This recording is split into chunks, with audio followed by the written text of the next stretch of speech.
Let's go guys and samahan niyo ako mag-ikot dito sa Central Business District ng BGC.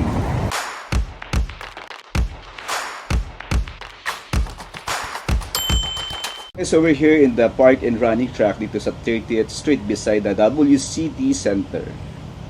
This is the WCT Center, a 29-story modern architecture designed by Casa Architects. The building's most notable feature is a roof formed by a series of cascading balconies.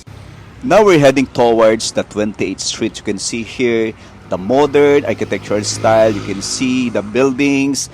It is made up of glass facade with the curtain walls as you see here in the background. So that is the Philippine Stock Exchange.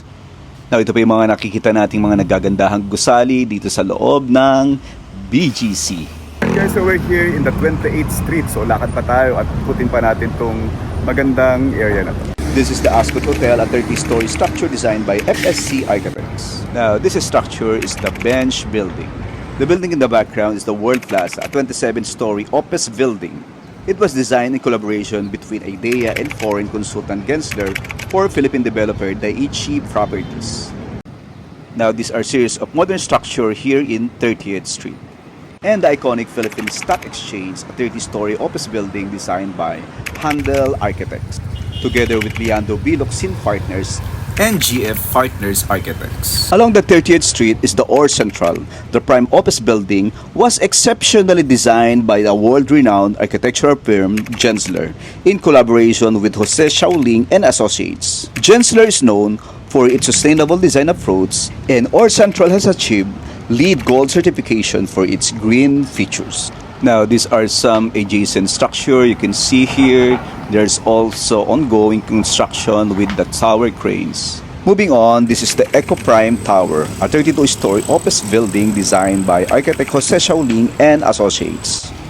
And one of the iconic structure in BGC is the Metrobank Center.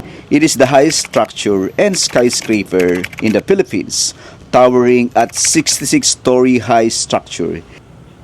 The Metrobank Center is a contemporary and modern architecture style designed by Wong and Uyang and Casas Architects.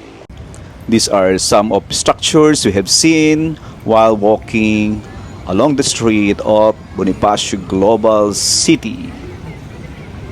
Alright guys, so ito yung mga naikot nating mga structure dito sa loob ng Bonifacio Global City at marami pa tayong hindi naikot kaya meron pa tayong part 2 nitong ating paglilibot dito sa loob ng Bonifacio Global City.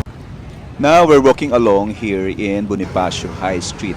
Now you can see here the modern city, the modern architecture. So wala ka makikitang mga kable ng kuryente or poste na nakaharang doon sa mga walkway. It's so nice and enjoyable to walk along the walkway.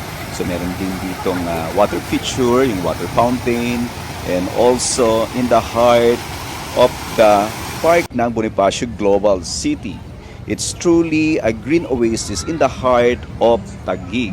So dito meron tayong parke and may mga puno and very enjoyable. Ito yung ambience natin sa gabi.